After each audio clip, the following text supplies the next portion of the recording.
Welcome to another exciting episode of Financial Insights in Minutes. Is the economy on the brink of disaster? We'll break down the latest warnings about a recession and what housing market signals mean for your investments. Expert predictions on a stock market crash will have you on the edge of your seat, and we'll uncover what's next for Bitcoin. Don't miss this critical financial news review. Your wallet could depend on it. Today, we're going to provide summaries of the following videos. First, we have Russell Starr on how upcoming elections might skyrocket Bitcoin to 150K. Jeff Snyder explains why getting a good job seems impossible right now. MHFin discusses if Las Vegas is on the verge of a housing market collapse. Jason Shapiro uncovers the secrets behind news failure and its market implications. First, we have Russell Starr on how upcoming elections might skyrocket Bitcoin to $150. Jeff Snyder explains why getting a good job seems impossible right now. MHFin discusses if Las Vegas is on the verge of a housing market collapse. Jason Shapiro uncovers the secrets behind news failure and its market implications.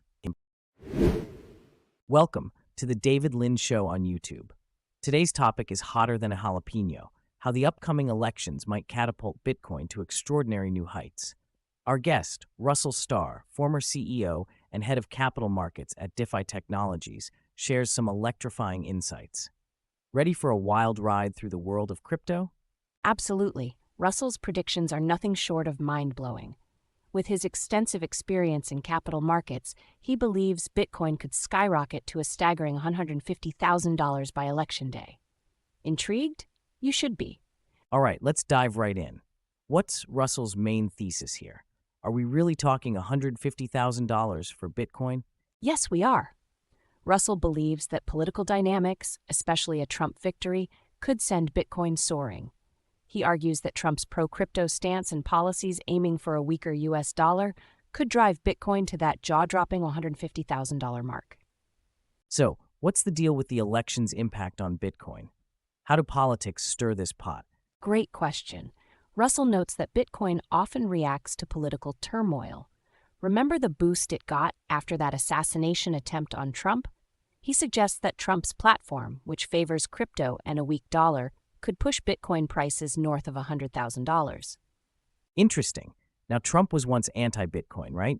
What's changed? Exactly. Trump's done a 180 on Bitcoin, largely influenced by J.D. Vance, his running mate. They both support a weaker dollar and believe in crypto's potential. A pro-crypto SEC could potentially unleash a wave of adoption in the U.S. And it's not just the Republicans showing love for crypto. Right. Some Democrats are warming up to crypto too. But Russell thinks it's more about scoring political points and less about genuine belief in Bitcoin's potential. Let's talk global trends.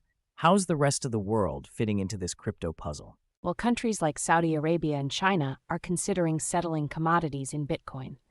This global shift could further solidify Bitcoin's position as an alternative to the U.S. dollar. Time to whip out the crystal ball. What predictions did Russell lay out for us? First, he's predicting Bitcoin could reach $150,000 if Trump wins the presidency, all thanks to increased adoption and a supportive SEC. Second, with countries like Saudi Arabia and China embracing Bitcoin for commodity settlements, global crypto adoption is set to soar. Let's wrap it up. What should our viewers take away from all this? Russell's message is clear. Political and economic shifts could propel Bitcoin to extraordinary heights. For investors, this means enormous potential gains if the U.S. becomes more crypto-friendly under a Trump administration. It's time to strategically jump into the crypto waters. Welcome to Eurodollar University on YouTube. Buckle up, folks, because today's topic is why landing a good job feels next to impossible right now. Our guest, the ever-enlightening Jeff Snyder, here to shed some light on this labor market mess. Absolutely. Jeff Snyder dives deep into the nuances of the U.S. labor market, and boy, does he have a lot to say about the so-called recession of opportunity. Get ready for some eye-opening insights. So what's the meat and potatoes of Jeff Snyder's discussion? What's this recession of opportunity all about? Jeff argues that the U.S. is in a recession of opportunity. Basically, there's a severe lack of job opportunities, making it extremely hard for people to find work after being laid off. Not all data captures this, but the signs are there. All right, let's break down those key points. First up, jobless claims. What's the situation there? Initial jobless claims are on the rise, up 20,000 on a seasonally adjusted basis. But what's really shocking is the non-seasonally adjusted claims. We're talking a surge of 157,500. That's not small potatoes. Wow, that's definitely alarming. What's driving this rise in continued claims? It's a perfect storm of business reluctance to hire due to rising costs like energy and insurance, combined with weak revenues. Businesses are essentially in a holding pattern, waiting for the Fed's rate cuts to kick in. But that's not going to solve the root problem. Yikes! And what's the impact of prolonged unemployment? Long-term unemployment leads to decreased consumer spending. People run out of savings, their spending takes a nosedive, and that contributes to further job losses.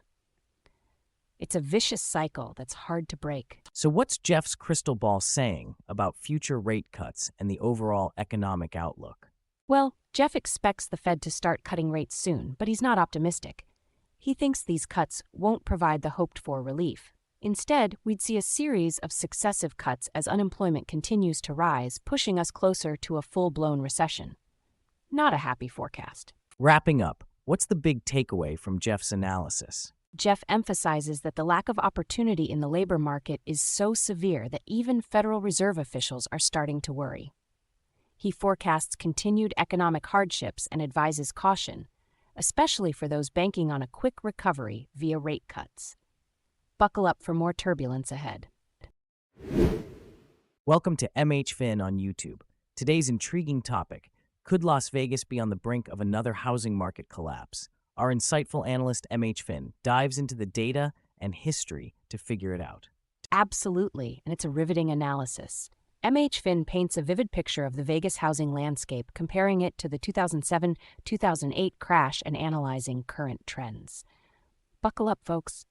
So, what's the main takeaway from MHFin's video? Are we doomed to see a repeat of the housing crash? The core thesis is that Las Vegas might be facing another significant downturn in its housing market, but today's situation is unique. The city's vulnerability to economic downturns is still a concern, though there are differences from the last crash. All right, let's break down the key points, starting with some historical context. What happened back in 2007-2008? Back then, Las Vegas saw home prices nosedive over 33% from December 2007 to December 2008, and a total drop of 62% from peak to bottom. Essentially, a $300,000 home was worth just $114,000. Ouch! That's brutal. How about current migration trends? Migration to Vegas has dropped like a rock, 62% from 2019 to 2023. Only 9,000 new residents this year, compared to nearly 39,000 in 2019. That's a big dip, and it could hurt demand for housing. Yikes! And how is Vegas's economy holding up? Not great if a recession hits. 30% of Vegas's GDP comes from hospitality and leisure. You can bet people will cut vacations and gambling first, which disproportionately impacts the city. Now that sounds troubling. What about real estate fundamentals? Interestingly, the inventory of active listings is stable. Even though there was a spike in 2022, it normalized in 2023. Plus, Vegas has been underbuilt for 20 years, keeping supply low and prices high. Permits for new homes are way below the peaks of the early 2000s. All right, time to fire up that crystal ball. What are the predictions? We were looking at a potential small price correction similar to the 2022 dip, but a massive crash like 2007-2008? Highly unlikely. The supply and demand dynamics just don't support it. But what would need to happen for another severe crash? We'd need a combo of greedy overbuilding and significant economic hits to gambling revenues. Without these, it's hard to see a major market collapse. So wrapping it all up, big takeaways? The video emphasizes that a major crash is unlikely. Minor corrections might happen, but the stable inventory, historical underbuilding, and ongoing demand mitigate the risk. Vegas's market is sensitive, but not poised for imminent collapse. Welcome back, everyone. Today on Crowded Market Report, we've got Jason Shapiro breaking down the concept of news failure.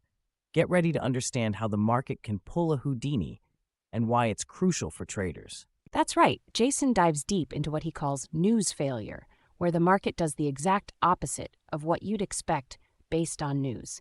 It's like the universe's way of keeping traders on their toes. So what's the main idea Jason is driving home here? The core thesis is simple but powerful. News failure happens when markets defy logical expectations based on news. Think good earnings lead to stock price increases, yet the stock falls. Spotting these anomalies can offer a significant trading advantage. Let's break down those key points. First, what exactly is news failure? News failure is when a market should logically go up or down based on news, but does the opposite. For instance, great earnings mean stocks should be up, but if they end up down, that's news failure. Fascinating. Can you share some real-world examples Jason mentioned? Sure thing. Take the Aussie dollar, for instance. A strong employment report should have boosted it, but it fell instead. That's a textbook news failure. Or how a weak CPI report should have lifted NASDAQ but didn't, although Jason wasn't trading there, so to him, it was a no-go. I see, and market crowdedness plays a role, doesn't it? Absolutely. For Jason, news failure is significant only when the market is super crowded. Think of it as having a strong consensus in one direction. Without this condition, the news failure isn't relevant to his trading strategy. Interesting. And there's another type called correlation failure, right? Exactly. Correlation failure happens when markets that usually move in sync diverge, like when all currencies rise except for the Aussie dollar. Another tricky but interesting signal to watch. What's Jason predicting with all this news failure talk? He's predicting that spotting news failures can give traders a clue about the market's tone. If good news doesn't lift a crowded market, it signals bearish sentiment. It's a big hint that the market is ready to turn. And how does this help traders? Understanding news failure helps traders avoid false signals or traps, like bear or bull traps.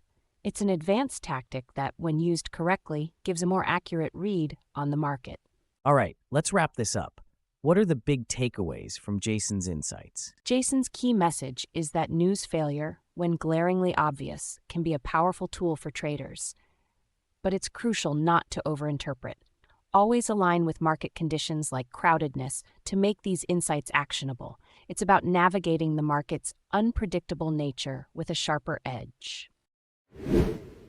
In this episode, Russell Starr predicts a Bitcoin surge to $150,000 if Trump wins the election, driven by a pro-crypto stance. Jeff Snyder argues that the U.S. job market is in dire straits, warning of prolonged unemployment and ineffective Federal Reserve cuts. MHFin brings to light that while a minor correction in Las Vegas home prices is possible, a severe crash seems unlikely due to stable inventory. Jason Shapiro introduces the concept of news failure, helping traders navigate unpredictable markets. Together, they highlight the volatility and potential opportunities across various sectors, but differ in the specifics of their outlook and predictions. Thanks for watching Financial Insights in Minutes for July 22nd, 2024. If you'd like more time-saving content, please remember to like and subscribe. If you have ideas for more channels you'd like to see summarized, drop a comment below. See you next time.